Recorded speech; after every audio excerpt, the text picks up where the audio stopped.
Welcome everyone to the May meeting of the Warren County Board of Supervisors. Please rise while Supervisor McDevitt leads us in the pledge to the flag. Pledge allegiance to the flag of the United States of America, and to the republic for which it stands, one nation, under God, indivisible, with liberty and justice for all.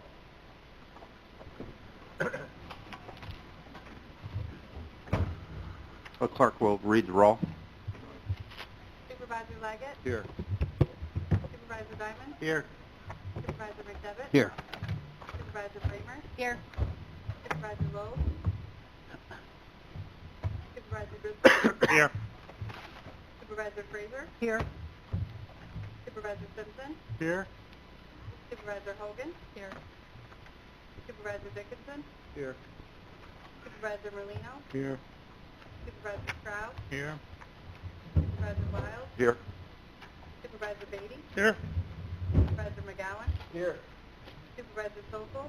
Here. Supervisor Thomas? Here. Supervisor Hyde? Supervisor Garrity? Here. Chairman Conover? Here. You should all have received the minutes of our April 19 board meeting. Chair will entertain a motion regarding the minutes. Moved by Supervisor Stroud, second by Supervisor Simpson. Discussion? Ready for the question?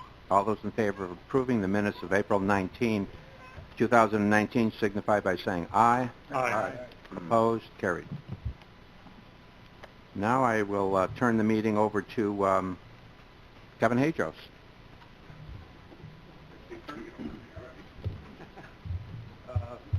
This month, my director of Parks and Rec, Tim Benway, had submitted an employee of the month to me, and that would have been for Jeff Hinckley. Jeff's been with the county now at Parks and Rec for just about 11 years, and he's been key and instrumental in keeping our hatchery going. In fact, there's only 2 hatcheries within the state that are county-run facilities, ours and Essex County. I won't get any ads on Essex County, but ours is well up here, a little above what they're doing. It does have somebody like Jeff who's dedicated his time to that. Jeff's done many accomplishments here. Besides that, the shopping program he's been key on, and the other big thing that Jeff has done is the spring thing that we just had this past weekend. We've been out in attendance every year. This past weekend we had 350 people come out for the spring thing, and Jeff's been instrumental in it.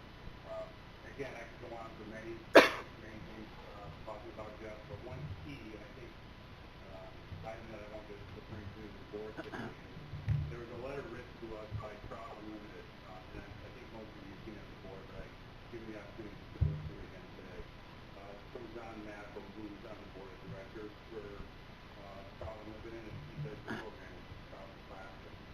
And here's the letter. This letter is written in appreciation of the extraordinary of those at Warren County Fish Hatchery, particularly manager Jeff English provided our staff for Trout Unlimited in carrying out our support of numerous area trout and classroom programs in the past fall. This program is implemented by teachers in local schools, including schools in Warren, Kingsbury, Lake George, and Warren Falls. It entails raising trout eggs in the classroom for eventual fish exchange training throughout the county. The program is widely praised for the environmental education benefits it provides, as well as for instilling a sense of environmental stewardship in our youth, which we are sure you all have the same goal. This past fall, Jeff English committed to provide a fertilized fish trout egg to the teachers of the program who prefer to raise our native species of trout. A number of them signed up for the youth for a catastrophic event at the New York State Masters that supplied the eggs. None were made available to us, thus endangering the ability for proper class programs to carry through. Jeff was determined to find another source to fulfill our need for eggs for this academic year. When all efforts appeared to be in vain, Jeff was successful in stripping eggs out of our own trading hatchery. Please be aware, too, that our organization seeks to support and promote the hatchery spring green day. We believe such events also significantly promote and encourage environmental awareness, particularly with respect to the need to preserve and impact the cold water streams that rise from spring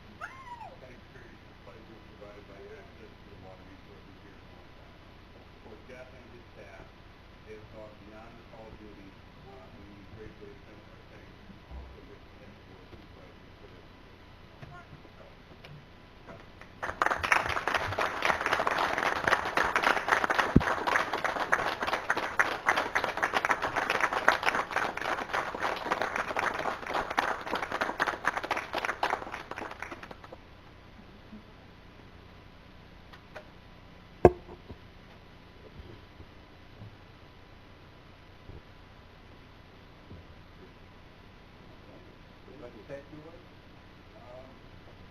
Yeah, this is quite an honor. This is actually something I was not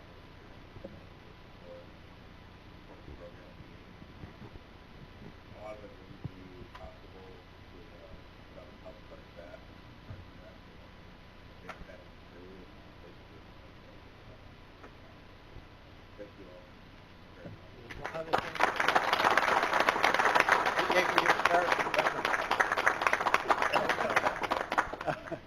You forgot that, but I'll bring it up.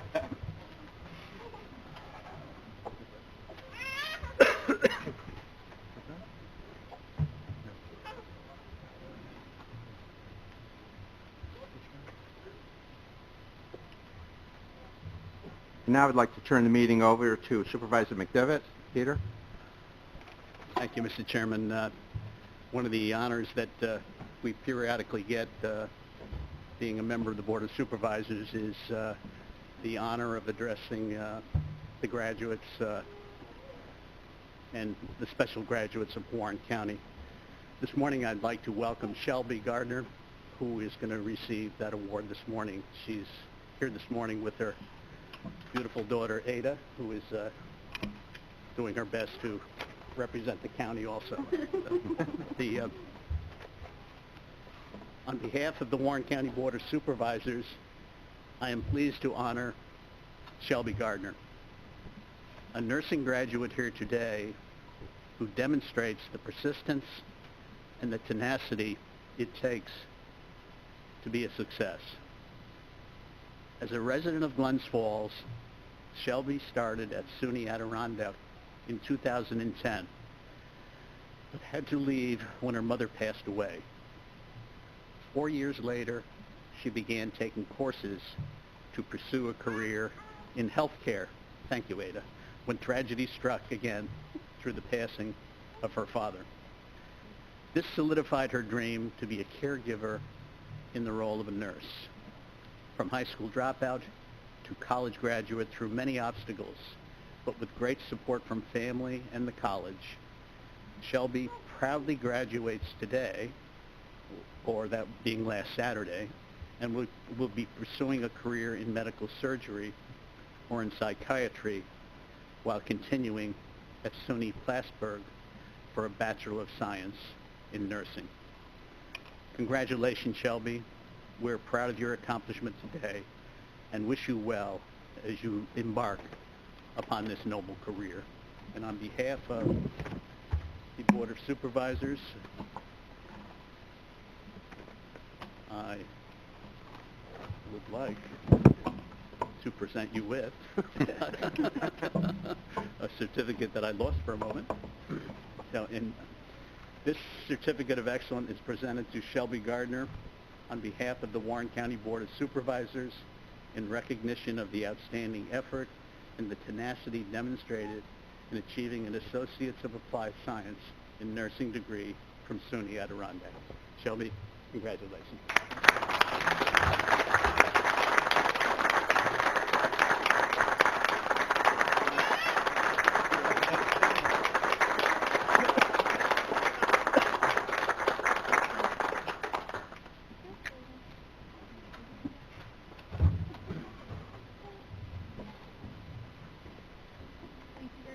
Okay, Shelby, good luck.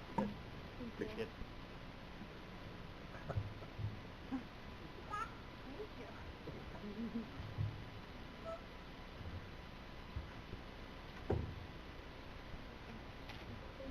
Thank you. Jim Lieberman.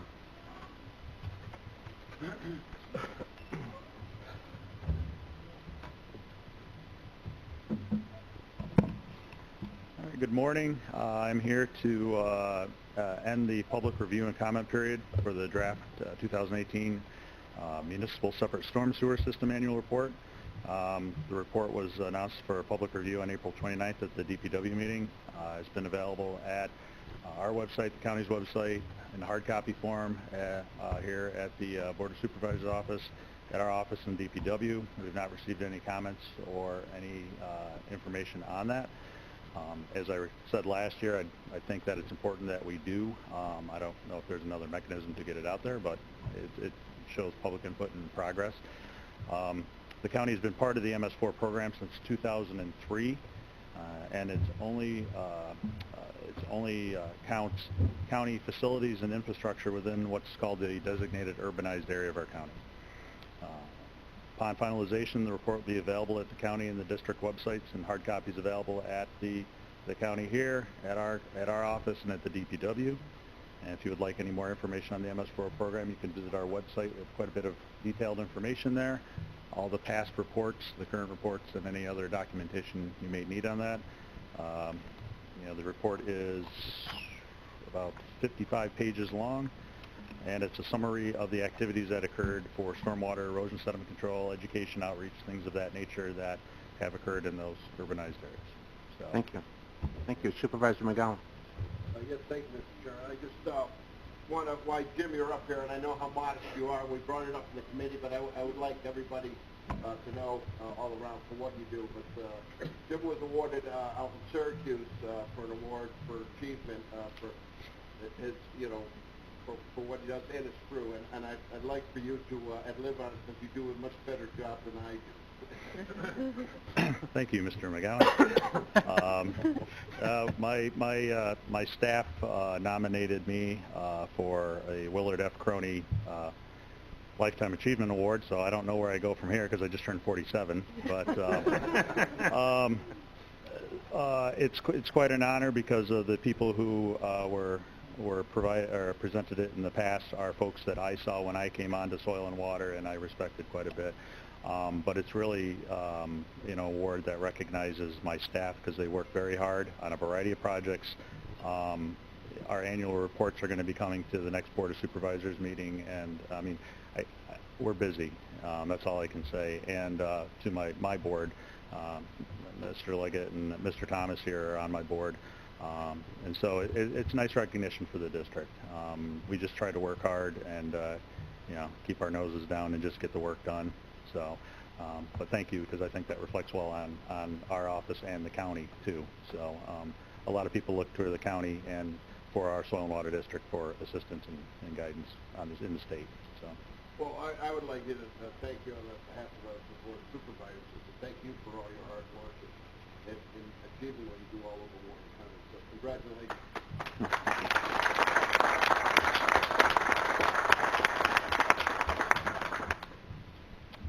Hope you answer my call. I answer your calls all the time. So you need to we need to close and then adopt the final report, and then we will submit it to the DEC. All right. The chair will entertain a motion to close the public comment period. Supervisor Dickinson, second. Supervisor Merlino. Any further discussion regarding the public comment period? There being none, all those in favor signify by saying aye. Aye. Opposed? Carried. Chair will entertain a motion to adopt the report. Supervisor Dickinson, Supervisor Merlino once again on the second. Any discussion? All those ready for the question, all those in favor of adoption signify by saying aye. Aye. Opposed? Carried. Thank you. Thank you, Jim.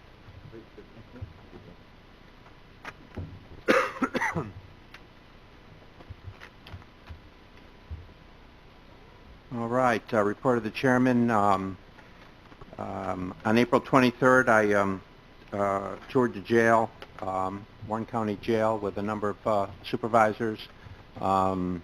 It's amazing to me on the tour, the way it's maintained. It looks to me like it could have been built yesterday. That's how well I think it's been maintained. Everything just is so spick and span and looks so fresh and new. And it's a real credit, I think, to to the maintenance crew and the building and grounds crews for the maintenance that they provide in that facility. And I would like to thank Sheriff York for arranging this, and Craig, for you to, as chairman of the committee, for arranging the tour. Later that afternoon, or I should say after the tour, we had a meeting of the Criminal Justice, Public Safety, and OCTAX committees. On April 25, we had an EMS meeting. That afternoon, I attended, along with a number of supervisors, a presentation on the electronic computerized poll book demonstration at the Board of Elections conference room, or I should say the conference room on their floor. Very interesting. A presentation going forward, and basically it's a demonstration on moving from really a manual system to a more automated system, and I'm sure we'll be hearing more about that as we go forward. On April 29th, I attended the Economic Growth and Development meeting. On May 2nd, I attended the Personnel, Finance, and Laws and Rules. On May 13th, I attended the Lake George Partnership meeting in Queensbury. Thank you, John. On the 16th, we traveled, yesterday we traveled to Essex County for inter-county and toured their nutrition meal site preparation program, where they produce over 600 meals daily to congregate sites and for home delivery. It's a very impressive operation. During the meeting, there was a presentation by NASDAQ staff on current legislation and issues regarding state and county governments. And that brings us to today.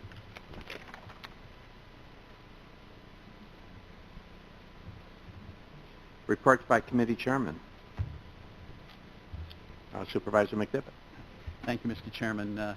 Again, probably the highlight of the month was the graduation Saturday at the college. The college really produces a wonderful product. As I'm sure I've bored some of you in the past with the mention of the fact that I was in the first class at the college, played a little bit of basketball, and probably, I don't know if you've seen the movie White Men Can't Jump, but that would be, they made this movie after me, okay?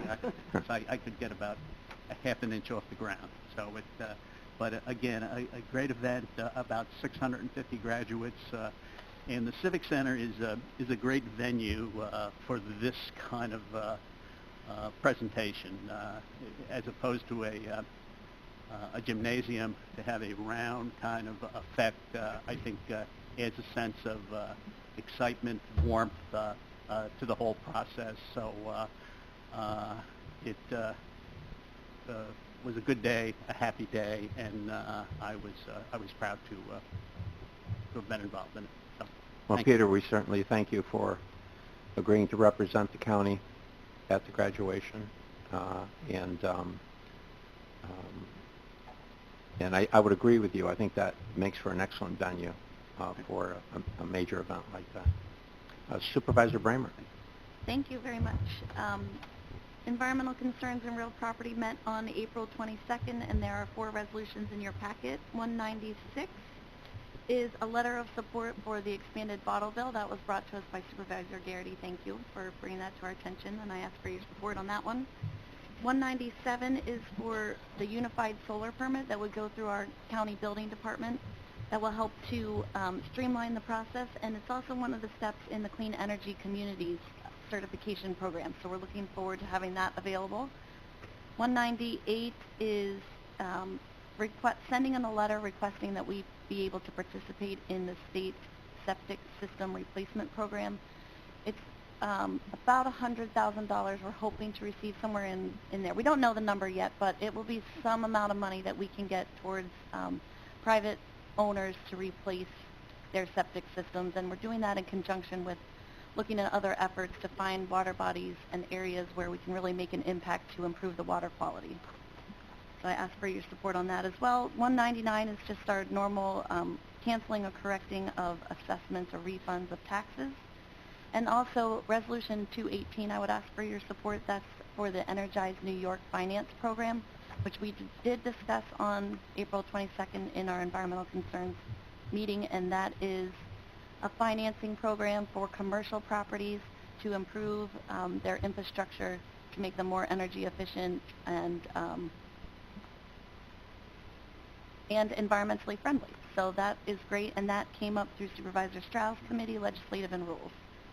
And we will be meeting next on May 30th to discuss the Climate Smart Communities program. If you're interested in that, please try to attend on that day. Thank you. Thank you. Supervisor Driscoll. No report. No report. Supervisor Frazier. Thank you, Mr. Chairman. The Health, Human, and Social Services met on April the 22nd. I had reports from all of my various committees, and if you take a look at the resolutions, we have numerous from 200 to 214. I'm not going to spend time to read those off. Many of them just deal with authorizing agreements or authorizing memorandums of understanding. But I would like you to take a look at Resolution 214, which is authorizing an intermunicipal agreement with Washington County to provide mentoring to veterans under the Joseph P. Dwyer Veteran Peer Services Program. And I know Denise and her counterpart in Washington County have worked hard on this to have this come about, so we certainly would appreciate your support on all these resolutions. I attended the Quality Senior Care Coalition that Janelle Jones had worked very hard to pull together. It was held over at Centers the other day. There was a wonderful turnout. The 4 nursing homes were represented, as well as many other health organizations in the community. They're looking at meeting like on a quarterly basis, so I think that's something we should look forward to seeing good things happen from Supervisor Driscoll and Supervisor Hogan were also in attendance, but I think they're off to a good start with that. And I also attended Inter-County yesterday up in Essex County. Thank you. Thank you. Supervisor Simpson. Thank you, Mr. Chairman. DPW met April 29th, and from that meeting we have resolution number from 224 to 231. These are mostly consultant services with various projects throughout the county bridge projects. We also, in that meeting, discussed the returns on the RFPs for the railroad, which the county administrator is close to having his matrix completed. It may be completed today. Is that what? I hope to have it to the board next week. Okay, next week. I'm sorry. So we will begin that process and have a presentation for the committee, and we can move along with that. We had a very successful day down in Albany for Adirondack Lobby Day. We surprisingly had a really good attendance at some legislative visits that we had, meetings that we had tried to assemble through key representatives in Albany on our Adirondack issues. And if you've been following the news, you'll see there's a lot of things coming at us. Banning of ATVs. We've got to get through the problem with cellular and broadband, and a whole host of issues. So there's about 20 days left or so in session, and I will hopefully have some good news to report. Middleton Bridge is moving forward. We, in our communications from the county, there was a letter there that Assemblyman Dan Steck had drafted, and the chairman of the Environmental Conservation Committee, Assemblyman Engelbright from Long Island, signed on a letter to the DOT explaining the situation and how important it is for this bridge project, the background on the Middleton Bridge, which is a Warren County bridge, and to hold that funding, and that the legislation will happen this session to provide for us to move forward with that project. So, and also there is something else, but I think probably ought to get reported on during jury. Thank you. Thank you. Supervisor Hogan. Thank you, Mr. Chairman. As always, a very productive month at Cornell Cooperative Extension. Their game of logging, which is basically training for chainsaws, that all the loggers have to go through it, had over 40 participants. Everybody reported that they had a wonderful time and no limbs were cut off. The CCE board awarded the bid for the electrical supplies to complete the building, to GMES of Glens Falls, and a Warren County electrician is going to assist them by making the installation. The Master Gardener's plant sale is June 1st and 2nd, at the CCE in Warrensburg. I've taken a peek in the greenhouses. They have a great selection. So if you haven't already bought your plants, think about buying them there. CCE is updating their strategic plan for 2019 to 2021, and that's going to be a major initiative. That's it. Thank you. Supervisor Dickinson. Contrary to the logging event, I had my arm cut off a few weeks ago and had a total shoulder joint replacement. That's why I have this handy-dandy feel sorry for me sling. It was first operation of my life, and it was very successful and very quick. And I'd recommend it to anybody that has shoulder issues because mine was really bad. The ARCTAX committee did meet. We met on April 23rd. You have 3 resolutions in your packet. 219, which is a continuation of an agreement with the Village of Lake George. 220 is 3 projects that we funded that came in after the original ones. And 221 is funding for the Village of Lake George wastewater treatment plant, which is a issue that we've been addressing. I would like to thank Supervisor Ben Driscoll. Came to the town of Lake George the other night and made a nice presentation about the SNAP program, and we were very pleased, very informative, and we thank you for doing that, Ben. We appreciate that. And then I'd just like to mention, you all know we're doing a sewer initiative in Lake George, and the initiative is to get people to replace their sewage systems on their property. And when I started 6 years ago, there was no funding available for people to fix their sewage systems on their private property. Zero. State absolutely refused to even consider it. Now we have a resolution here for $100,000 to do just exactly that from the state of New York. So it's interesting how these things move along, and I'm very pleased to see it. It's a great initiative, and I hope it's successful. And that's my report. Thank you. Thank you. Supervisor Merlino. Thank you, Mr. Chairman. I'm just going to talk first on Charliewood Park, the grand opening. There's a resolution in there, 223. Grand opening is on May 29th. I think all the supervisors got an invitation. Its cost is $6,600. It's divided up between Lake George, the county, and the 3Es and environmental. So there's a resolution there that the $1,320 come out of the monies from the park, from this committee. The second resolution is 222.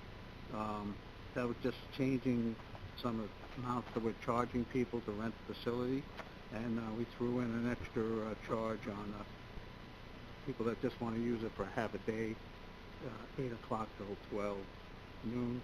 Anything after that is considered a full day because it comes in afternoon and late. I have no report on tourism except we have our meeting coming up on June 4th, and I'd like to just yield a few minutes to Joanne to explain. We had some Chinese representatives here 2 weeks ago, and she'll give you information about the tour.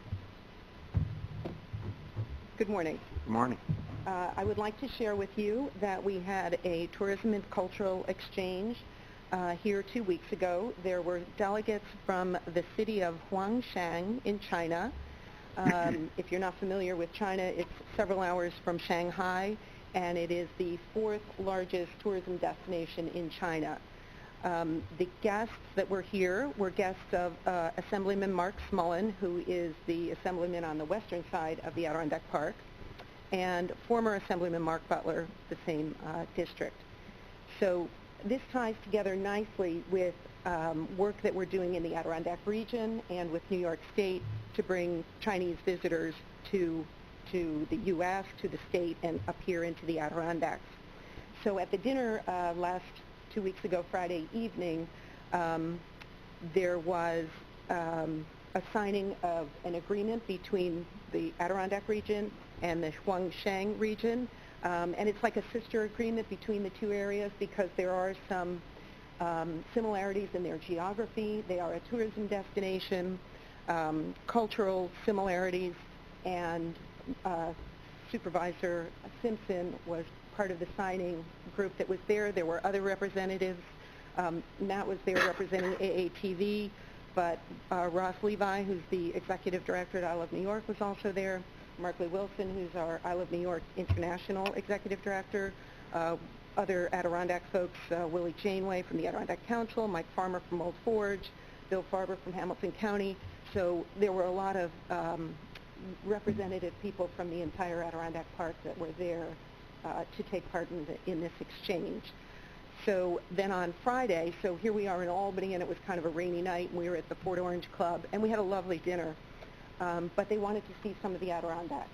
So they were supposed to have a couple of days. They only had a half day, and we were lucky that we were just an hour up the road.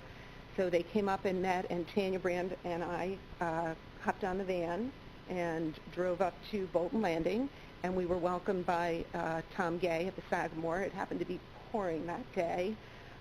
Deputy Supervisor from Bolton Landing came over to join us, Sue Wellson, and we welcomed the group.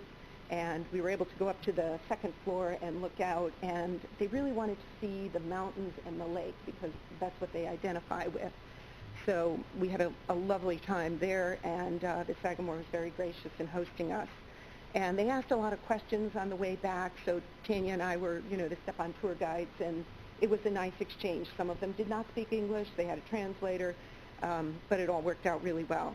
So this is part of not only New York State and the Adirondacks, but us here in Warren County have a China Ready program that Tanya, through her international program, is working on so that our businesses can be China Ready and welcome these folks. So there are about 1 million Chinese Americans in New York City in that general area, so that Chinese residents will travel to see their families, and then they will travel around New York State. So this is a good connection for all of us, and we hope to move this forward with our partners in the Adirondacks and our partners with I Love New York. Thank you. Thank you. Sue Wilson's still raving over the experience. She thought it was just one. She was terribly gracious and brought gifts, and they're all about exchanging gifts, and they did appreciate that. Thank you. Thank you.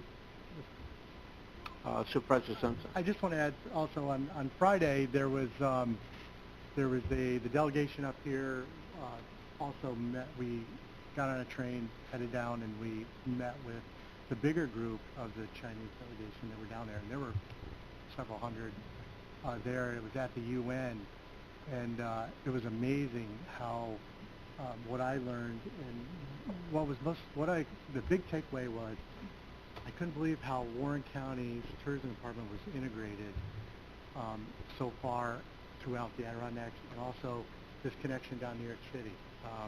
And I wish Joanne had been able to be at New York City for that, but it just shows the testament of our tourism department.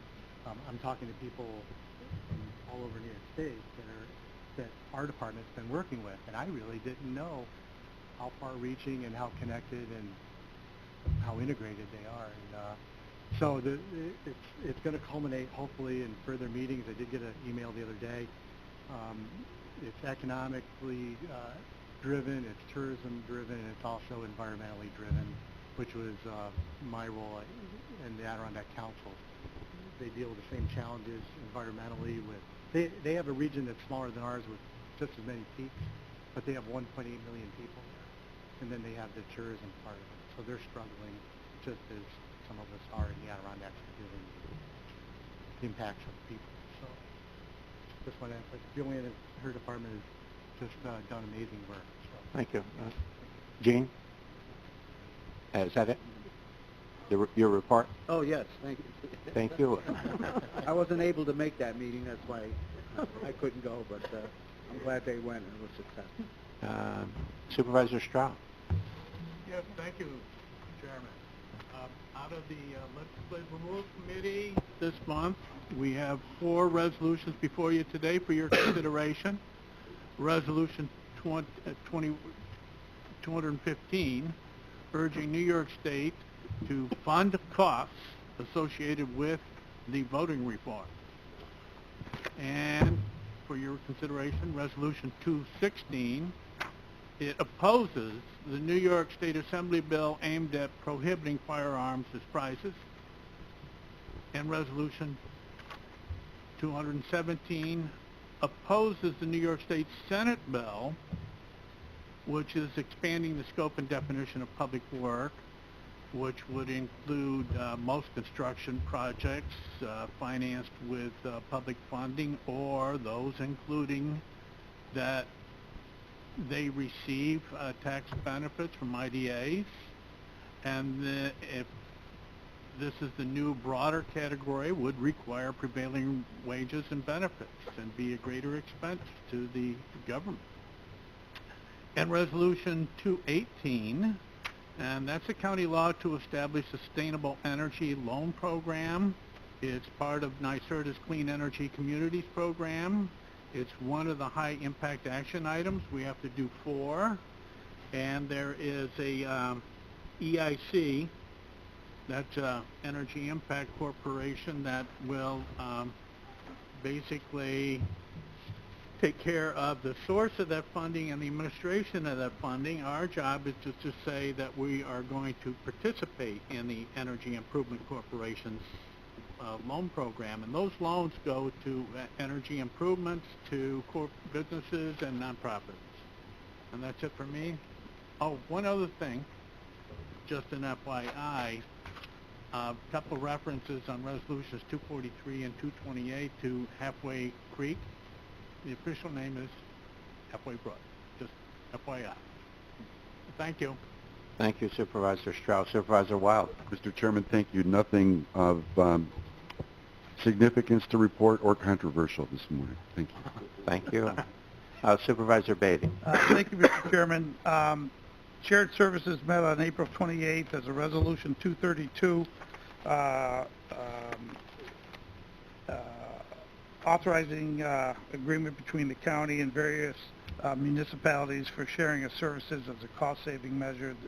It's just total common sense, and the more we can share, the better savings for the taxpayers. So we don't always have to buy, every town has to buy something new every time. If we can be more team members in sharing. Facilities met on April 29th. In your docket, in your packet, there's Resolutions 182, 83, 84, and 85. 82 is very self-explanatory. We're going to get 2 new snow plows for the county, and we'll take the old snow plows and put them up for auction, okay, which is a smart way of doing it, instead of taking and using it against the cost of the new machines. County Facilities 183, a grant to purchase one of the new snow sweeper trucks for the airport. 184 is authorizing the selection of 4 new consultants. There will be an amendment to that, and County Administrator Mr. Moore will be proposing an amendment to 184, so stay tuned for that. That will be today. And 185, Mr. Skimmelhorn, our FBO, has asked that he be allowed to put 2 nicer signs up, which I think makes sense, and we're trying to promote the airport more and more. So those are the only resolutions from the Facilities Committee. I just want to make a couple of comments. Last month I mentioned how I felt the #1 issue in our state is how can we get people to stay in our state and not have them move out. And I just thought I'd add just a couple of facts that is disturbing, but we can all do something about it. The enrollment, student enrollment is declining at our public institutions, as we all know, mostly community colleges. And the public schools, we're at 2.6 million students in New York State. That's the lowest in 30 years. The lowest in 30 years. That's very disturbing. 46 of 62 counties in the state have lost population in the last 8 years. Significant. Upstate New York has our deaths are outpacing our births. You mentioned that, Mr. Chairman, one time, saying that could be one of the reasons. Florida is going to be a huge recipient of all our neighbors. They had 65,000 moved there last year alone from New York State. And we're going to lose 2 congressional seats, most likely, in the next census. So we're going to go from 27 to 25. And I think that's significant because that's less voice in Congress. So we're losing population, we're going to lose congressional seats, and I believe in my heart that's the #1 issue facing our state, bar none. How do we keep more people here in the state from moving out? And finally, as we all know, there's a revenue shortfall in the budget due to the fact that they didn't anticipate as many people moving out, middle class and upper middle class, and even lower middle class moving out of the state. Because when you do that, you're taking their revenue. And so now we had a huge decrease in revenue in the budget due to the fact that, again, people are moving out. So I'd like to, going forward, I'd like to really get a handle on this as a county. What can we do in our little world up here in upstate New York to continue to encourage people to stay and people to love the area that we all call home? So I've got some ideas, and I know there's a smart group of people in this room, but I don't think it's as complex as we think. I think it's fairly simplistic in some of the solutions. So I'd just like to make those comments. Thank you, Mr. Chairman. Thank you. Supervisor McGowan. Thank you, Mr. Chairman. No report, but I would just like to mention that I want to thank all the chair people, the committees that we have. We have really full of events every month of committee meetings, and I just want to comment on how nice that all of us that attend, that we're able to work together as a team and come up with all these resolutions that are fair for all of us. So I just wanted to reach out and thank everybody for what we do here. Thank you. That's it. Thank you. Supervisor Sokol. Thank you, Mr. Chairman. Finance met on May 2nd. Before you are resolutions 180, 181, 240, and through 245. We had a relatively light agenda this month, but I would like to address a few of these resolutions.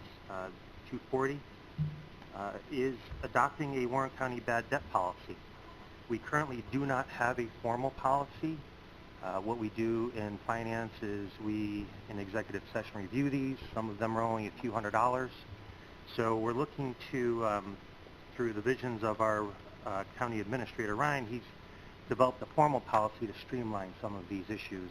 And in doing so, we would also receive quarterly reports. And those would be reviewed at the Finance Committee as well. And I don't know if Ryan has anything else to comment, but maybe he would mention that in his report as well. Resolution 241 was a late correction with the amount of the county clerk having $700 instead of $600 for her petty cash fund. And Resolution 245, we had an amendment as grant funding had been approved by DSRIP, which is the Delivery System Reform Incentive Payment Program, which ultimately would reduce hospital uses by 25%. So that was a total cost of $15,000, which were for 10 laptops. So that's all I have for my report, Mr. Chairman, but our county treasurer would like to come to the podium if that's okay. Absolutely, without objection. Mike? Good morning. Good morning, everyone. Thank you, Mr. Chairman. A couple quick things. One, if you've noticed the reports, the sales tax is still down a little bit, but I'm not really concerned about that because of the way in which our budget officer, Supervisor Thomas, structured things. We're actually still a little bit ahead of where we need to be. So we're doing okay. We're just not, we're holding our own. We're just not going to have, we're not making anything at this point, so which is good. And also the occupancy tax is up, which tells me that things are still moving out there. So I think we're going to be okay with that. And on another point on sales tax, I finally have received some data from the Office of Taxation and Finance concerning how much sales tax is collected from things like tourist accommodations, restaurants, gasoline sales, etc. I'm trying to break that down now, and hopefully within the next week to 10 days, I'm going to put together kind of a report and give it, supplied it to all you supervisors about, because I keep getting these questions about, well, how much sales tax comes from here and there. It is from 2016, but at least it's better than nothing. And lastly, I've been working with Glens Falls National Bank and Trust Company for about 2 months now, trying to work out an investment plan for our deposits that are on hand with them. And I'd like to say that we have finally worked out something that is going to be very, very advantageous for the county. I think it's going to be a program where we're going to be able to collect quite a bit of interest income on the money that we have in the bank. Questions, anybody? Supervisor Bramer. Thank you. Thanks for your report on the sales tax and the OC tax status. I'm wondering, how much money do we have in occupancy tax this year to distribute? How much do we still have left? Well, we have enough to cover what is required for us to distribute. And then there is a surplus. I don't know what it is right now. At the top of my head, I think it's about 1.8 million, 1.7 million. In this year's occupancy tax? No, you mean in this year's? Yeah, because we have a resolution on today that asks for an additional $30,000, and I know that there's still at least one more outstanding request for county occupancy tax money for this year. Yeah, we have enough to cover that. I mean, we have $1 million for cash flow in there to carry from one year to the next. So even if we haven't collected all of that we need for this year, we have enough cash flow in there to cover that.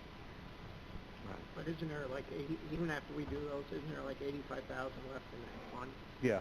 In the budget, yes. Yeah, yes. But if the question was what does the fund balance look like in OCTAX, Ryan, maybe you wanted to chime in. Yeah, the fund balance is fine, as the treasurer stated. In terms of this year's budget appropriations, we do have some savings. It's more than enough to cover what's in the resolutions today, plus additional requests that are out there. I know there's one outstanding from Johnsburg, and I'm not worried at all about that. Yeah, we have enough to cover that. Thank you. Thank you, Mike. Anybody else? Thank you. That's all I have, Mr. Thank you. Supervisor Thomas. Thank you, Mr. Chairman. Excuse me. The Budget Committee will be meeting on May 30th. Representatives from the Adirondack North Country Association and Lakes to Locks will be there.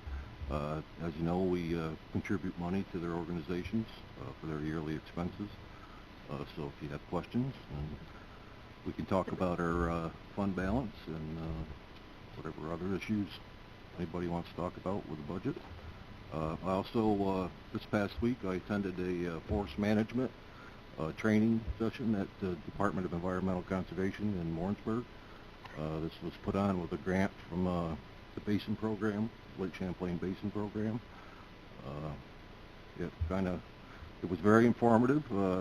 Representatives of DEC explained their role and how they approach it.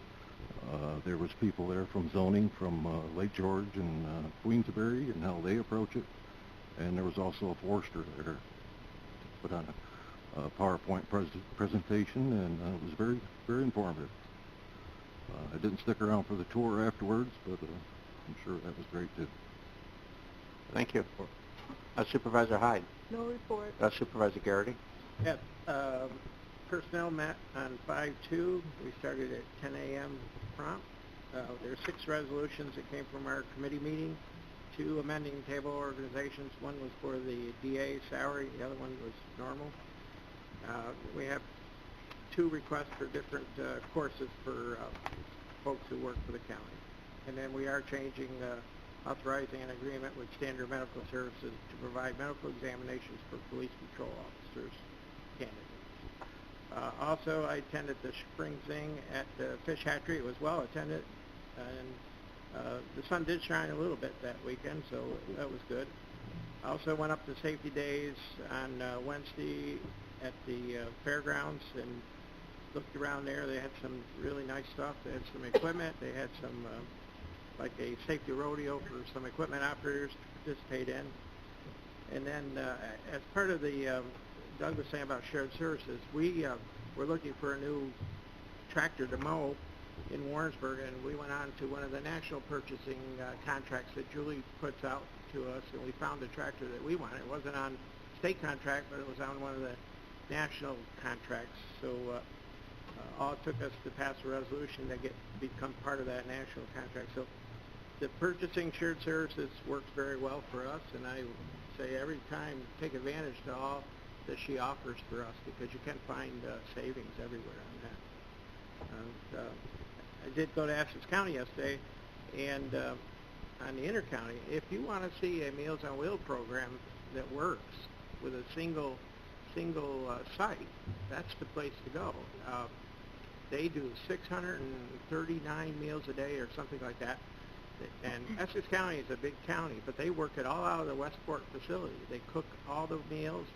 They distribute all the meals out of the Westport facility. One facility, and they do have some areas where they have conjugal visits, you know, where they go out to meal sites.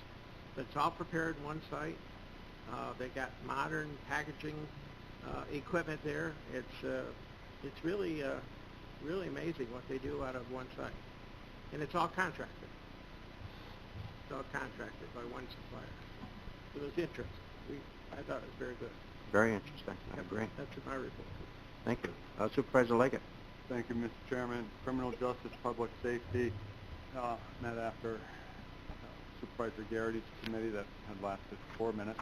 We went on for an hour and some odd. There's 8 resolutions before you, numbers 186 through 193. 3 are from assigned counsel for continuing agreements with Legal Aid Society. 2 are from Office of Emergency Services, appointing members to the Fire and EMS Advisory Boards. 1 is from Probation for rewording an existing agreement with Northeast Polygraph. 1 is from the Public Defender authorizing a grant application to the Office of Indigent Legal Services. And the last one is authorizing agreement with Justice Benefits for revenue recovery regarding undocumented criminal aliens. That's for the Sheriff's Department, and that's at no cost to the county. I also attended a hazard mitigation planning workshop. Thomas was there as well. Went to the Forestry Day, so Water Conservation Forestry Day at VHC, and went to the Safety Days self-insurance put on up at the fairground. All very good.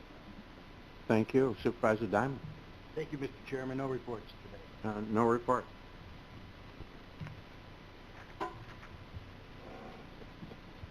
Report of the County Administrator. Thank you. I try to keep these reports to reporting facts and not opinions, but I want to diverge from that a little bit. It's because of a point that Supervisor Beatty brought up, which I think deserves a follow-up on population. Not only is this state losing population and losing representation, but that population is getting sucked out of upstate and moved downstate. And those representatives, the fewer representatives we have, are more concentrated downstate, with the exception of Saratoga County. Saratoga County is where you hear the people are actually moving to in upstate. In my mind, there's no reason why Warren County can't also be a bright spot upstate, just like Saratoga County. And that can happen right in this room. It's long-range planning. It's not just doing the status quo. It's thinking about what the other needs are out there in the community that are being planned, that this county can play a positive role in developing and really moving this county forward into the new century. There was a great editorial in the Post-Star over the past week that touched on some of these themes. And as Doug mentioned, there are many supervisors on this board who are thinking long-term, thinking strategically, who have been talking to me, and I think that we have a lot of great minds and will develop something very positive going forward. One employee milestone this month. I'm especially pleased to draw attention to it because I think a lot of him and I enjoy working with him. It's Under Sheriff Sean Lamoury. He started with the county 30 years ago in 1989. Congratulations to Sean. Thanks for all that you do to keep the Sheriff's Department moving in the right direction and for the many, many hours that you put in. We're fortunate to have you. Since last board meeting, as the chairman mentioned already, on Thursday the 25th of April, I joined several supervisors as well as election staff from around the region to attend that electronic poll book demo that was held here. Thank you to Bill and Beth, our commissioners, for hosting that. We will continue looking to New York State for updates on security standards that these types of services will have to have, as well as state funding that will be made available for this equipment. Early voting does start this year in October. It presents some challenges to us. No matter how we address it, we'll have to do things a bit differently, whether it's manual or whether through electronic poll books. Our mandate here is to prevent fraud and to preserve the integrity of elections. So however we go about doing that, that's what we'll accomplish. On Friday the 26th, I was invited to attend an event hosted by Congresswoman Elise Stefanik. She honored Sheriff York at that event for his many decades of law enforcement service, so I'd like to congratulate the sheriff.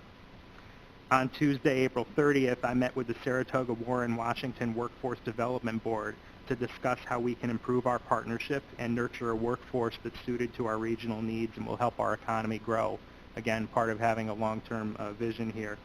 I've asked this group to meet with me quarterly, and I'll be inviting other stakeholders to the table, including the EDC, SUNY Adirondack, and whatever other players are out there that are working on initiatives.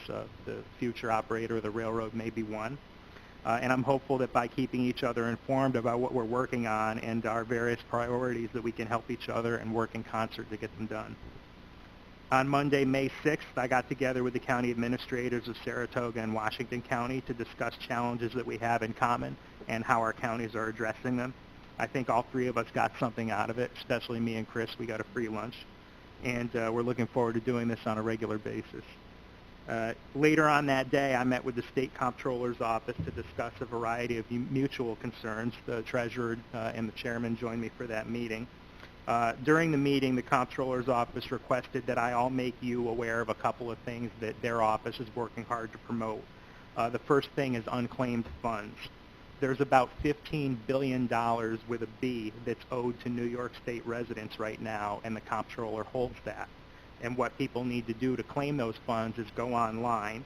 The website, and I'll send this all, to you a little later today, osc.state.ny.us/OUF, F as in Frank.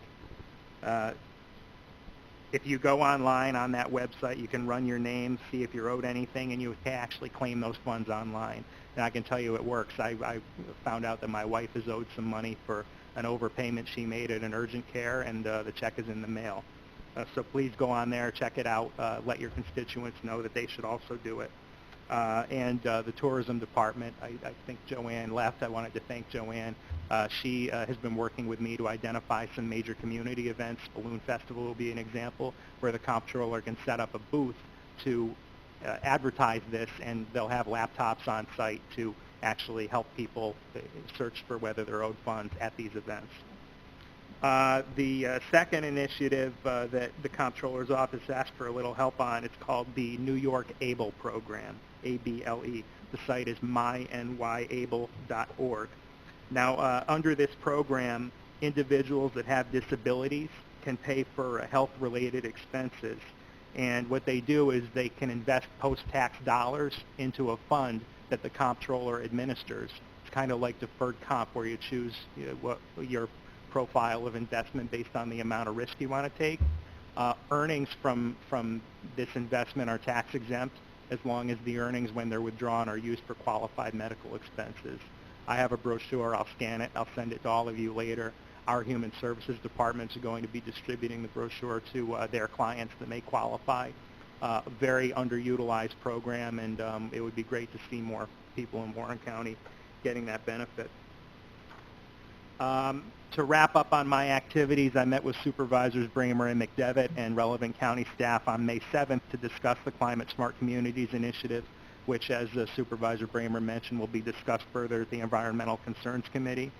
And I spent most of the afternoon this past Monday in Albany meeting with personnel from their sheriff's department regarding the Albany County EMS program. The undersheriff and the county attorney also attended that with me. We learned a lot, and hopefully we can use some of the lessons that they've learned to benefit Warren County as we look to set up more of a county-wide view on EMS. Moving forward on today's resolutions, there are 3 that have been revised. I just want to draw your attention to those. First, Resolution 223 from Parks O&M. It was revised just to make it clear that the Charles R. Wood grand opening is to be paid 20% each by the parks owners, which are the county and the village, and also the 3 environmental organizations. The second is Resolution 241 from Finance. At the request of the state, County Clerk Pam Vogel asked for the DMV petty cash limit to be increased by $300 from a current limit of $200 to a new limit of $500. That did raise some confusion because the resolution increases the limit to $1,000. The reason why that is because the prior resolution was written for the entire petty cash fund, which is both county clerk expenses and DMV expenses. So the current aggregate limit is $700. We're doing exactly what the committee approved in adding $300 on the DMV side. It just makes it from $700 to $1,000 rather than the $200 to $500 that the committee had discussed. So just a clarification on that. The third is Resolution 245 from Finance. That's been revised to drop the IT reserve fund transfer to from $51,100 to $36,100. The $15,000 in savings is as a result of the Health Services Department finding grant funding for 10 laptops that they need. Thank you to the Treasurer's Office for helping get that done. Every bit helps. $15,000 is nice to keep in that reserve. And as Supervisor Beatty alluded to, the final thing I wanted to address is Resolution 184. This resolution pre-qualifies firms to do engineering and planning work at the airport over the next 5 years. Superintendent Kevin Hajos and Airport Manager Don DeGraw came to me earlier this week asking for an amendment to this resolution to strike CNS engineers from the resolution. Looking ahead 5 years, CNS had 2 active projects under their banner. One of them was the runway extension. The other is the proposed snow removal equipment building. As you all know, the FAA nixed the runway extension last week in terms of being a funding partner. So all of CNS's related work on that had been approved previously by the FAA immediately ceased. So CNS is going to continue working with the county to close out that project, submitting the required documentation, including FAA reimbursements for all the work that's completed and authorized to date. So that leaves CNS doing the snow removal equipment building. Based on the old pre-qualified list, CNS was chosen for this project. They already prepared the grant application, and this board approved submission of that application to the FAA last month.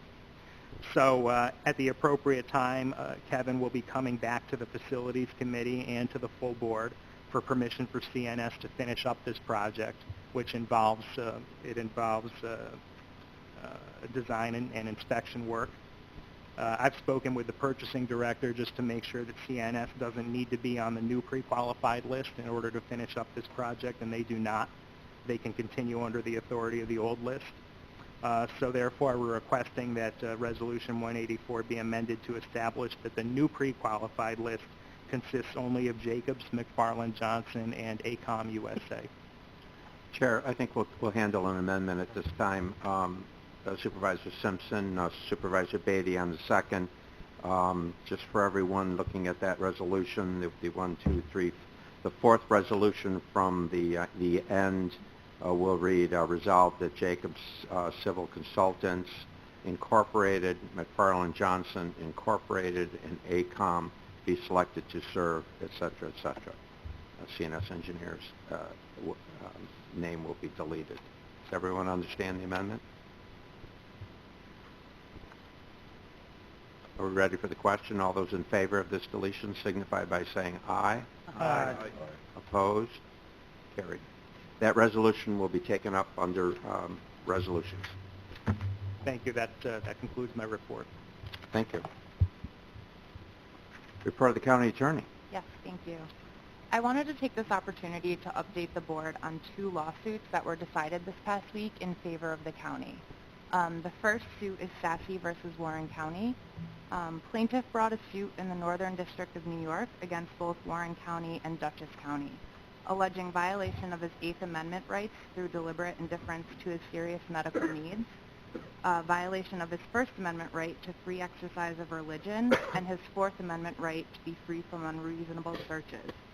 The county insurance carrier assigned Johnson & Laws to defend the county. During the motion for summary judgment phase of the litigation, plaintiff either withdrew claims or claims were dismissed. Except for plaintiff's claims regarding his First Amendment right to free exercise of religion and violation of his 8th Amendment right of deliberate indifference to a serious medical need. On Wednesday, May 1st, 5 days before trial was to begin, plaintiff advanced his first settlement offer to the county. After conferring with both the sheriff and outside counsel, the county administrator decided to proceed to trial and reject the settlement. Outside counsel participated in trial the week of May 6th through May 10th regarding these remaining claims. After 4 days of testimony, the jury returned a verdict of no cause of action in favor of Warren County. The second case I wanted to go over is Mahar versus Warren County Board of Supervisors. William Mahar filed a suit in the Northern District of New York alleging that the Warren County Board of Supervisors violated the Equal Protection Clause by requiring that if a town is only entitled to a single representative on the Board of Supervisors, the town supervisor must serve as that representative. He alleged that this violated equal protection because residents of the towns that are entitled to more than one representative on the board are entitled to vote for both a town supervisor and an additional board representative. The Northern District of New York ruled that the case was barred by res judicata and that the complaint failed to establish an equal protection claim. Plaintiff then appealed this decision to the United States Court of Appeals for the Second Circuit. On Wednesday, May 15, 2019, the Second Circuit Court of Appeals affirmed the judgment of the District Court. In doing so, the court ruled that the election procedures for the Warren County Board of Supervisors neither calls for strict scrutiny, nor does it violate the Equal Protection Clause. In reaching this decision, the court found that the local law issue, which is 12 of 2011, does not deny plaintiff an equal voice in his county government, nor does it dilute his representation on the board relative to residents of larger towns. While the court found that the local law does create a distinction between the residents of different towns, the distinction does not affect Mahar's representation in county government. Nor does Mahar assert in this action that the apportionment scheme leaves him underrepresented on the board, or that the residents of more populated towns are overrepresented. Therefore, the court concluded that rational basis, not strict scrutiny, is the appropriate test. Under a rational basis review, the court will not overturn government action unless different treatment of different groups is so unrelated to the achievement of any legitimate purpose that the only conclusion is the government's actions were irrational. The court found that the local law issue here related to 3 government objectives: the apportionment of votes to ensure each citizen's vote is weighted equally, the preservation of the county boundaries, and the benefits of having an integrated town-county system of government. In Warren County, the court found that the local law preserves each town's political borders, provides for equal representation on the board by allocating extra representatives to the larger towns who are elected at large by those towns' residents, and facilitates coordination between the town and county government by having town supervisors also serve as county supervisors. The Second Circuit could not say that Warren County's scheme is so unrelated to those legitimate government purposes that it was irrational. Because rational basis review was appropriate and plaintiff's challenge to the local law failed under that standard, the Second Circuit found that the district court properly granted summary judgment to the county. That concludes my report. Thank you. Any questions? Very good. Reading of communications. Reports from Capital District Off-Track Betting Corporation financial reports dated January 31st, 2019 and February 28th, 2019. Capital District Regional Off-Track Betting Corporation audited financial statements for years ended December 31st, 2018 and 2017, and audited financial report update document for the County of Warren for fiscal year ended December 31st, 2018. Minutes from the Warren County Jury Board annual meeting, and Capital District Regional Off-Track Betting Corporation March 2019 payment in the amount of $3,658. Reading of resolutions. Proposed resolutions numbers 180 through 245 were distributed to the members of the Board of Supervisors and posted to the Warren County website on May 9th. Resolution numbers 223, 241, and 245 were amended after mailing.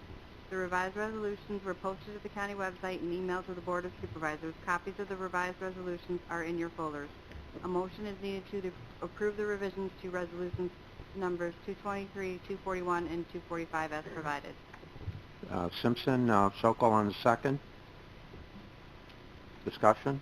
All those in favor? Aye. Opposed? Carried. Resolution number 184 was amended from the floor, and there are no additional resolutions to be brought to the floor this month. Very good. I'll now open up to the public. Any comments on proposed resolutions presently before the Board of Supervisors? There being none, I'll now open up discussion on resolutions to the board itself. Do we have discussion? First, before we do that, excuse me, any requested roll call votes? Mr. McDevitt. 217, please. It's a roll call vote requested on 217.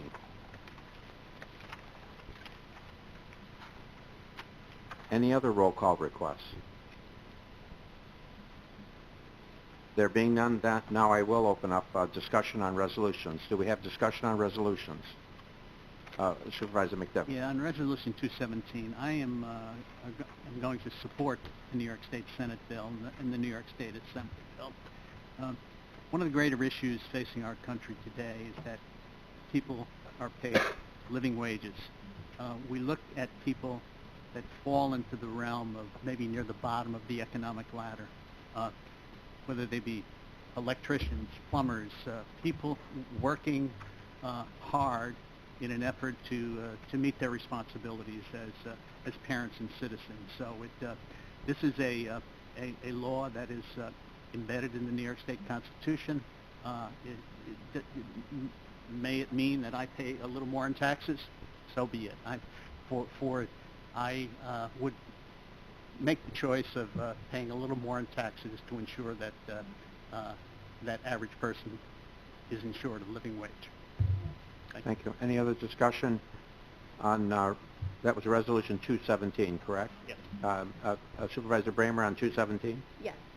Thank you. Yes, I'm going to support this bill as well. I think that we should have fair wages for our workers, especially our union workers and people like Peter just said are working very hard in the trades, and they should be given a fair, equitable wage. The other thing that I want to point out is Supervisor Beatty discussed the New York budget deficit. It's not really related to 217, but while I have the floor, I'm just going to go for it. You know, part of the budget deficit is $2.3 billion loss to New York as a result of our federal administration's tax policy. That has certainly not helped New York out, and it's not helping out our normal taxpayers who can use a wage increase. Thank you. You're welcome. Any other discussion on 217, Supervisor Beatty? Thank you to my esteemed colleagues. Obviously, I disagree. We're the highest tax state in the country, fact, and adding additional costs to projects will end up in more taxation, and I don't think that's a good combination. This is only going to increase the amount of people who want to leave the state. So I think fair wages, we're all for that, and I think if you look at the average wage in New York State, it's higher than almost any other state in the country. It's close, it's like in the top 3. So with all due respect, adding more cost to projects, which is then adding more taxation to the average person out there in New York State, will increase the amount of people who say, I just can't have this additional taxation. So the 1.3 million that have moved and voted with their feet in the last 10 years, it's not stopping. So I'm going to have to vote for this resolution. Thank you. Thank you. Further discussion on 217, Supervisor Strauss? Yes, although I respect and agree with Supervisor McDevitt that we do have to promote a fair wage so that people can pay their bills and earn a decent living. However, on the other side, and we do have to pay prevailing rates and assure that benefits are paid to the workers for direct projects that deal with the government. However, it's the collateral that I see as being potentially damaging. You have firehouses that are independent companies and they may be prohibited from making safer firehouses because they can't afford the prevailing rates and the benefits therein. You have nonprofits who want to go ahead and do greater community things, who might not be able to afford to do it. I understand the intent, but it's the collateral damage, I think, of this law that concerns me. Thank you. Thank you. Supervisor Simpson. Mr. Chairman, I worked for myself for 31 years and had an option of being in some kind of organized labor. Labor dictated what my paycheck would be, but I am opposed to this bill. I made a good wage over 31 years by working hard, selling myself, and it was on me to produce and to be compensated, expect to be compensated fairly. This will just add more burden to employees or employers, which translate into more burden on our employees, and it just contributes to the loss of business and economic vitality in New York State. Thank you. Supervisor Driscoll. Thank you, Mr. Chairman. I certainly thank supervisors for their comments about the this. The reality is it's a quality versus quantity issue. An employer, if they increase their wages or have to increase their wages, are going to decrease their manpower. So instead of hiring 10 people, they're going to hire 8 or 9 people.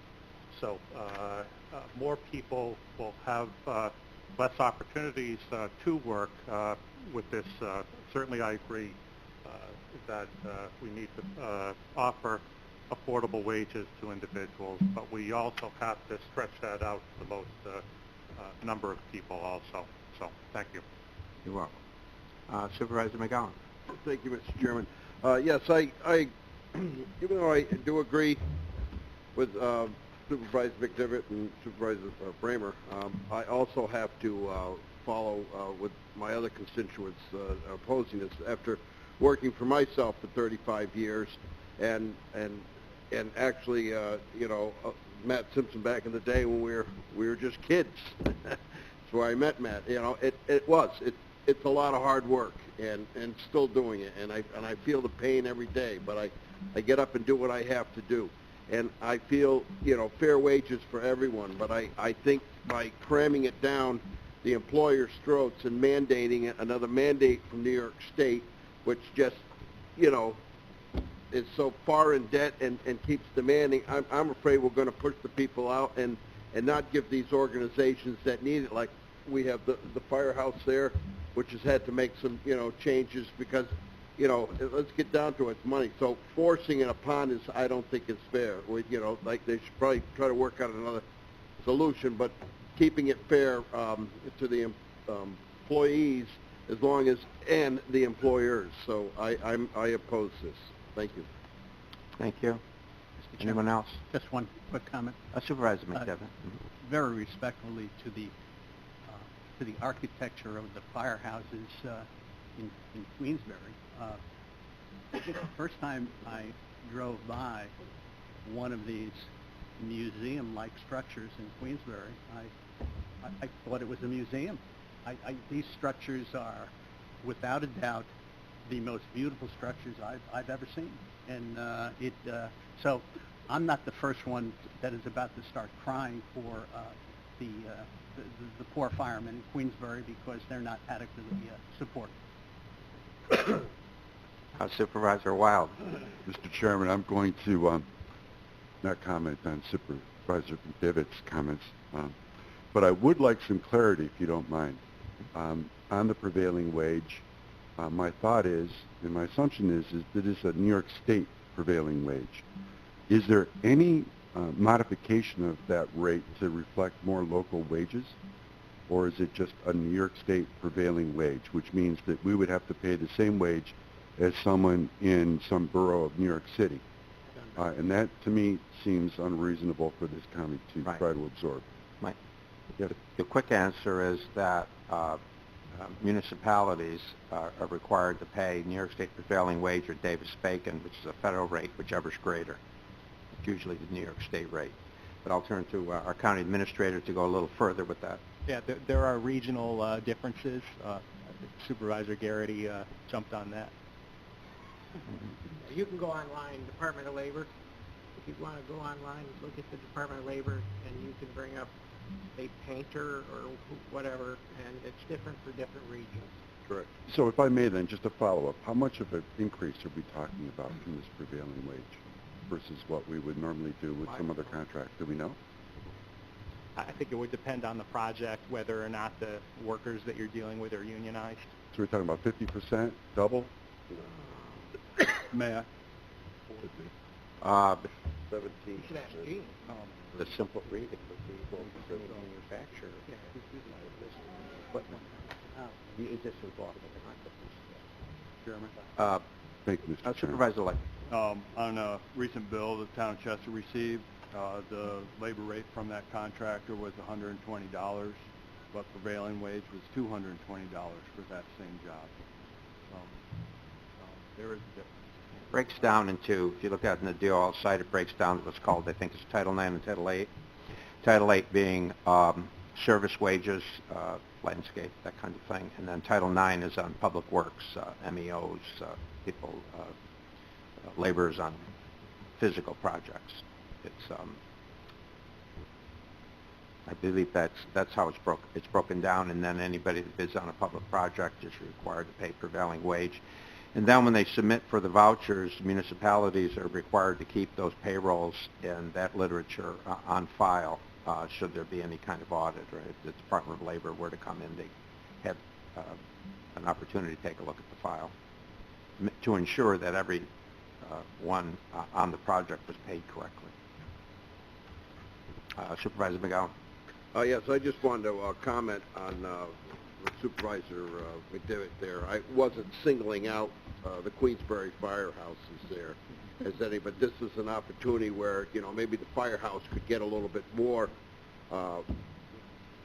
you know, or lesser of a project with, you know, putting it out for, you know, a more fair bid. So, you know, I know you feel that Queensbury's got the Taj Mahal, and unfortunately Glens Falls has some older buildings that, you know, I'm sure they would want more, and they actually house their people. But your fire structures, fire apparatus and structure people are structured a lot different than the town of Queensbury. But I you know, I just wanted to state that there, and I didn't want to single out that one, any of our firehouses. Any further discussion on 217?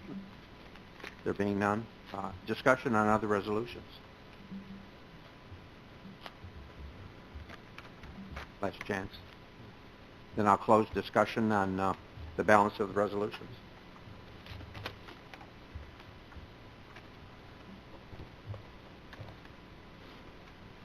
Vote on resolutions. Resolution number 180, making supplemental appropriations. Supervisor McDevitt? Yes. Supervisor Bramer? Yes. Supervisor Loeb? Supervisor Driscoll? Yes. Supervisor Fraser? Yes. Supervisor Simpson? Yes. Supervisor Hogan? Yes. Supervisor Dickinson? Yes. Supervisor Merlino? Yes. Supervisor Strauss? Yes. Supervisor Wild? Yes. Supervisor Beatty? Yes. Supervisor McGowan? Yes. Supervisor Sokol? Yes. Supervisor Thomas? Yes. Supervisor Hyde? Yes.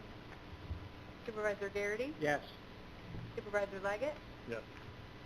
Supervisor Diamond? Yes. Chairman Comover? Yes. Resolution number 181, amending Warren County budget for 2019 for various departments within Warren County. Supervisor McDevitt? Yes. Supervisor Bramer? Yes. Supervisor Loeb? Supervisor Driscoll? Yes. Supervisor Fraser? Yes. Supervisor Simpson? Yes. Supervisor Hogan? Yes. Supervisor Dickinson? Yes. Supervisor Merlino? Yes. Supervisor Strauss? Yes. Supervisor Wild? Yes. Supervisor Beatty? Yes. Supervisor McGowan? Yes. Supervisor Sokol? Yes. Supervisor Thomas? Yes. Supervisor Hyde? Yes. Supervisor Garrity? Yes. Supervisor Leggett? Yes. Supervisor Diamond? Yes. Chairman Conover. Yes. Resolution number 217.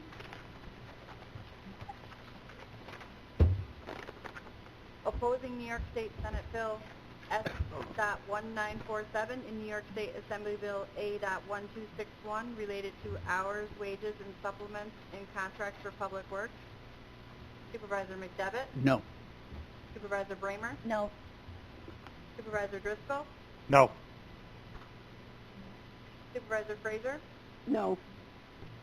Supervisor Simpson? No. Supervisor Hogan? No. Supervisor Dickinson? Oh, do we want to? I should have. Yeah. Without objection, may I? A vote in favor opposes the bill. A vote to the negative opposes the opposition to the bill. Are we clear on that? Yes, good. Can we No. Voted yes. Can we retreat to the roll call? Without objection, thank you. Yeah, I thought I read no. Supervisor McDevitt? No. Supervisor Bramer? Still no. Supervisor Driscoll? Yes. Supervisor Fraser? Yes. Supervisor Simpson? Yes.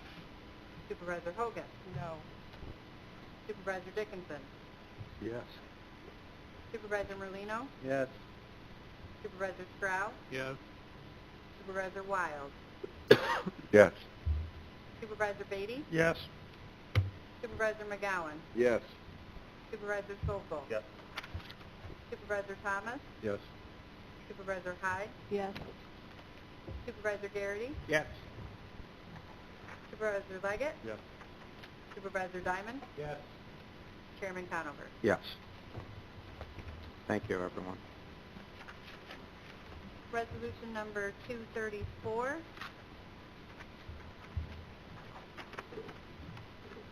Amending table of organization in Warren County salary and compensation plan for 2019. Supervisor McDevitt? Yes. Supervisor Bramer? Yes. Supervisor Driscoll? Yes. Supervisor Fraser? Yes. Supervisor Simpson? Yes. Supervisor Hogan? Yes. Supervisor Dickinson? Yes. Supervisor Merlino? Yes. Supervisor Stroud? Yes. Supervisor Wild? Yes. Supervisor Beatty? Yes. Supervisor McGowan? Yes. Supervisor Sokol? Yes. Supervisor Thomas? Yes. Supervisor Hyde? Yes. Supervisor Garrity? Yes. Supervisor Leggett? Yes. Supervisor Diamond? Yes. Chairman Conover? Yes. Okay, resolution number 235, amending table of organization in Warren County salary and compensation plan for 2019 for the District Attorney's Office. Supervisor McDevitt? Yes.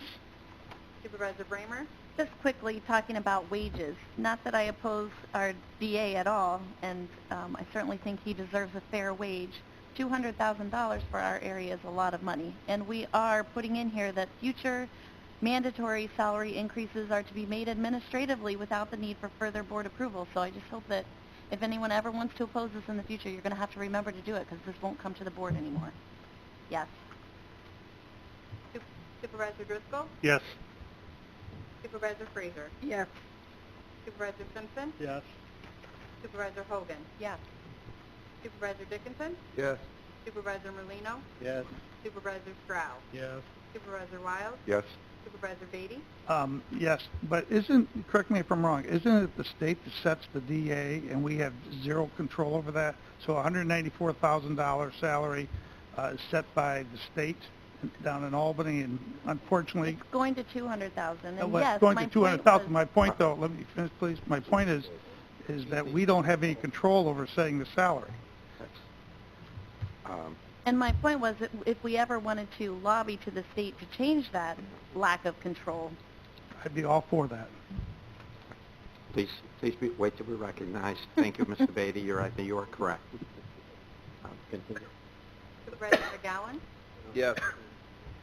Supervisor Sokol? Yes. Supervisor Thomas? No. Supervisor Hyde? Yes.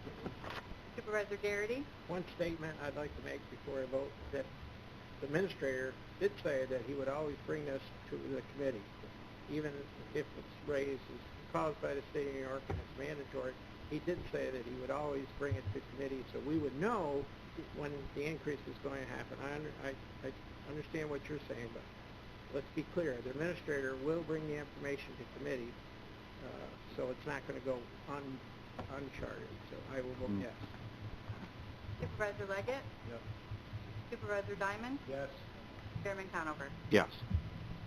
Resolution number 243, establishing capital project H386, County Route 7 over Halfway Brook Creek Bridge replacement, authorizing transfer of funds and amending Warren County budget for 2019. Supervisor McDevitt? Yes. Supervisor Bramer? Yes. Supervisor Driscoll? Yes. Supervisor Frazier? Yes. Supervisor Simpson? Yes. Supervisor Hogan? Yes. Supervisor Dickinson? Yes. Supervisor Merlino? Yes.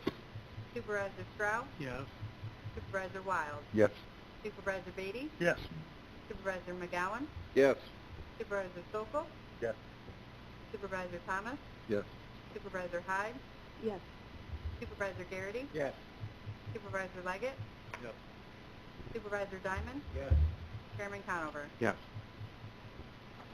Resolution number 244, increasing capital project H353, County Bridge Asbestos Abatement and Painting Project, authorizing transfer of funds and amending Warren County budget for 2019.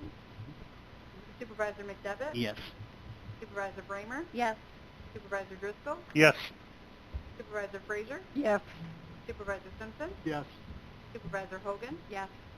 Supervisor Dickinson? Yes. Supervisor Merlino? Yes. Supervisor Strauss? Yes. Supervisor Wild? Yes.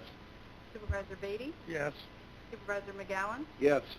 Supervisor Sokol? Yes. Supervisor Thomas? Yes. Supervisor Hyde? Yes. Supervisor Garrity? Yes. Supervisor Leggett? Yes. Supervisor Diamond? Yes. Chairman Conover? Yes. And resolution number 245, authorizing the appropriation of funds from the Computer Reserve Fund to various departmental budgets, amending 2019 Warren County budget. Supervisor McDevitt? Yes. Supervisor Bramer? Yes. Supervisor Driscoll? Yes. Supervisor Frazier? Yes. Supervisor Simpson? Yes. Supervisor Hogan? Yes. Supervisor Dickinson? Yes. Supervisor Merlino? Yes. Supervisor Strauss? Yes. Supervisor Wild? Yes. Supervisor Beatty? Yes. Supervisor McGowan? Yes. Supervisor Sokol? Yes. Supervisor Thomas? Yes. Supervisor Hyde? Yes. Supervisor Garrity? Yes. Supervisor Leggett? Yes.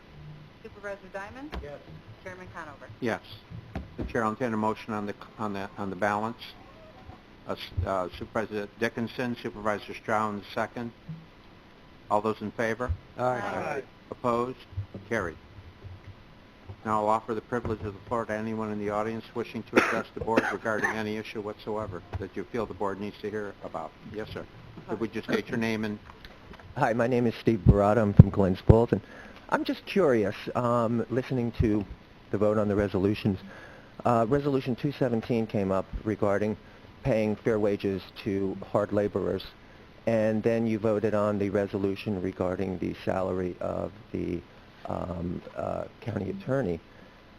You voted down Resolution 217, saying it would add costs, it would drive jobs away, it would add costs to the county, yet you voted to increase the salary of a high-paid already county attorney. It just seems to me that you're valuing that work over the other work in some uninformed way, I guess, is the best way to point it out. And it makes no sense to me why low-wage, hard laborers are less important than high-paid white-collar workers in our society and in this county. Yeah. Thank you. No, you're welcome. You're welcome. Yes, go ahead. Mm-hmm. Travis, I'm sorry. Travis White. Good. Oh, just one moment. Supervisor McGowan. Before, sorry, excuse me, thank you, Mr. Chairman. It's not the county attorney, it's the DA.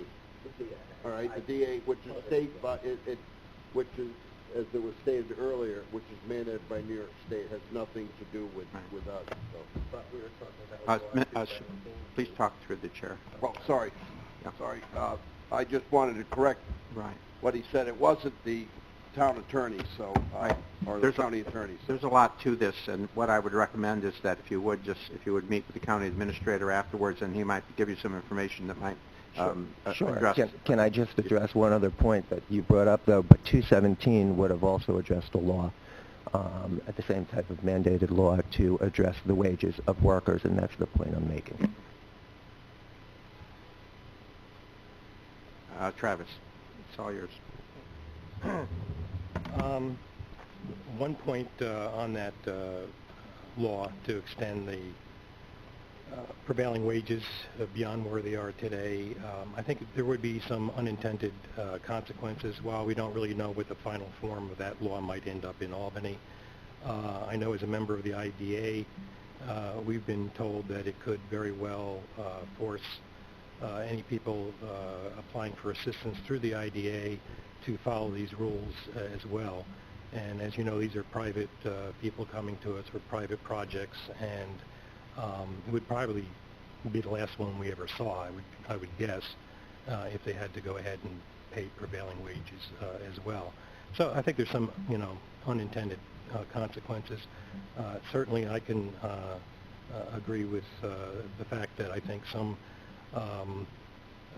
blue-collar workers ought to be paid more than lawyers because they do contribute more to the, I think I'll end it there. But, but the main reason that I am standing here today is to say that with regards to the FAA decision not to fund the extension, I know that many of you are probably a little disappointed because you were hoping for some economic gains based on that, but I'd just like to assure you that you've already gotten the economic gains, and they have really nothing to do with the runway extension.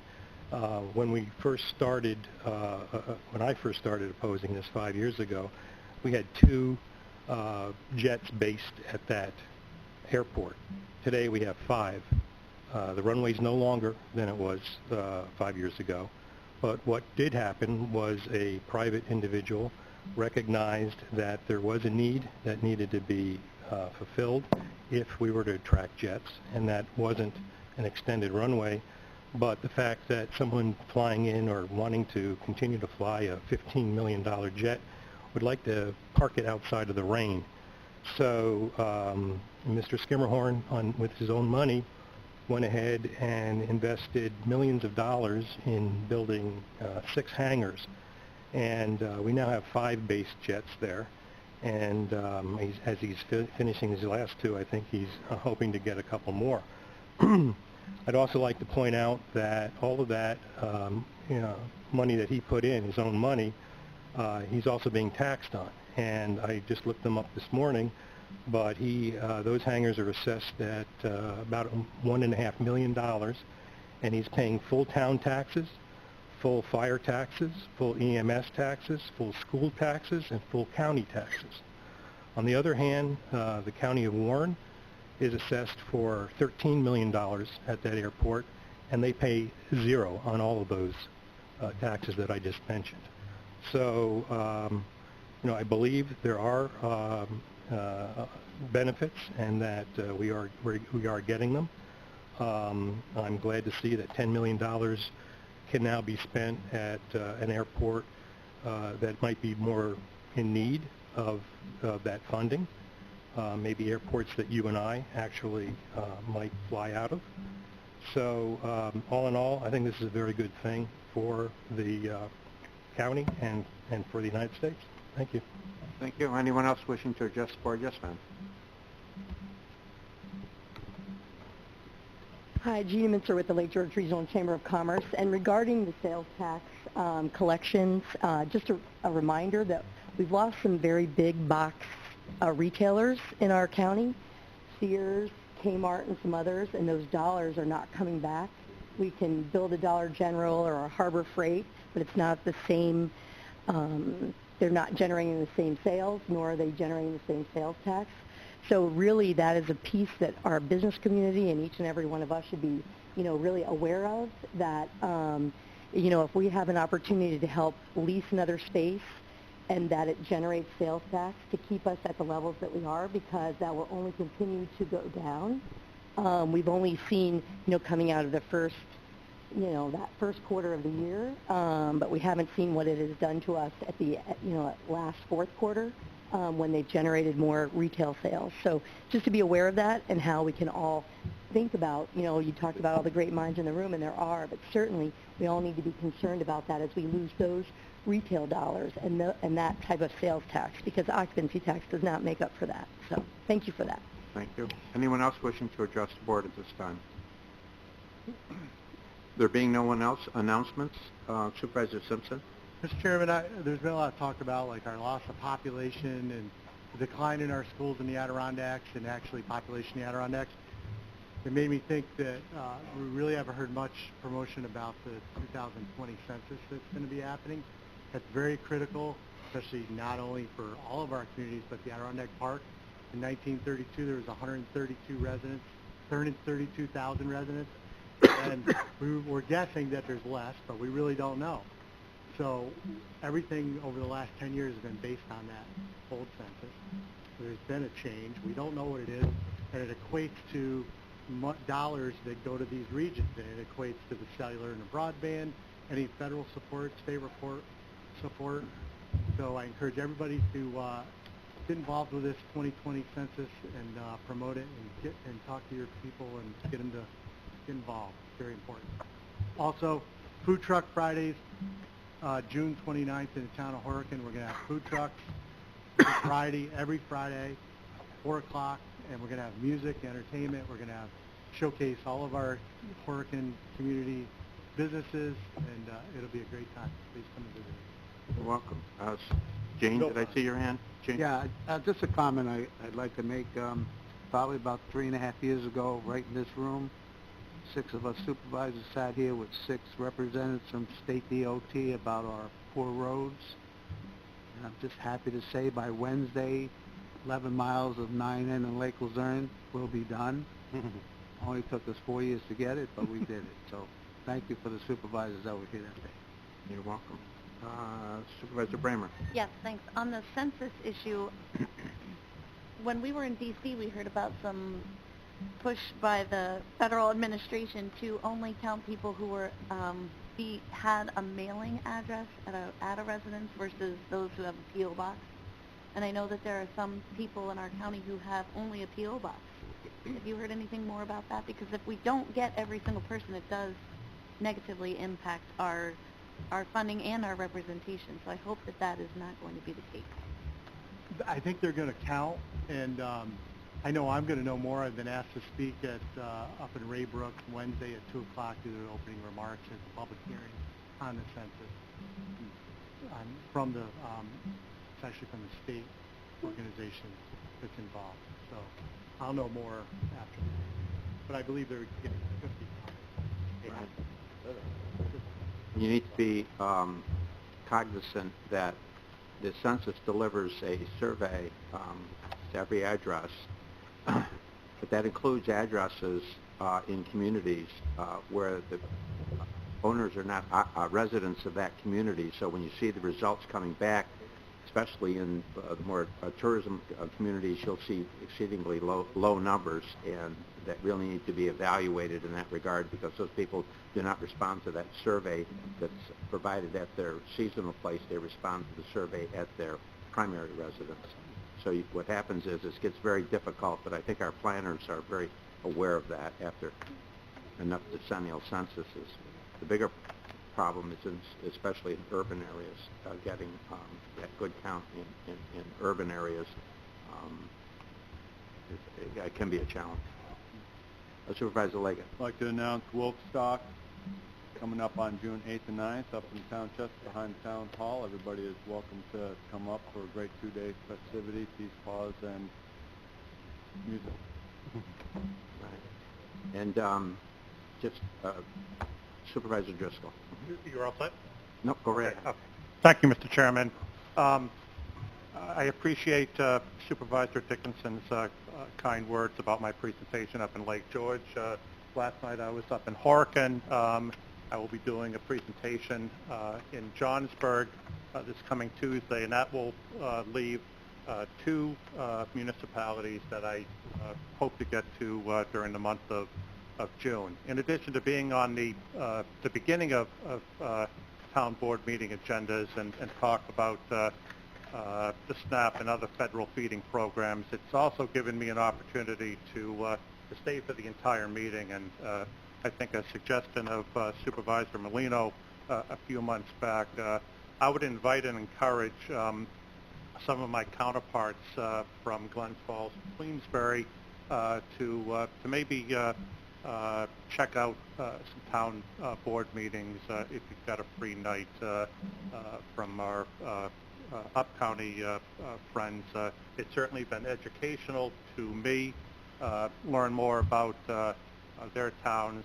I've found that the issues and concerns and their agendas are pretty much consistent with other towns that I've visited. I've had a chance to introduce myself to town board meetings, and I've already established a relationship with them and received referrals for the SNAP. So it's really been a kind of a doubleheader as far as presenting on the topic that is near and dear to me, but also better learning about individual towns and hopefully improve my ability to make sound decisions on the county level.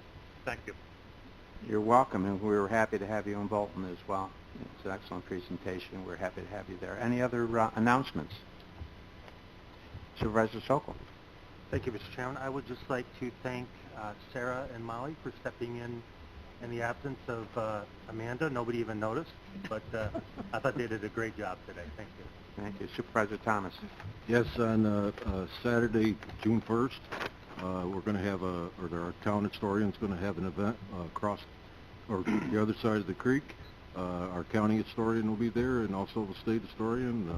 It's in conjunction with our Dean Trail System and the Stony Creek Historical Association's 2 museums will be open, and we'll have vendors, etc. So starts at 11, I believe.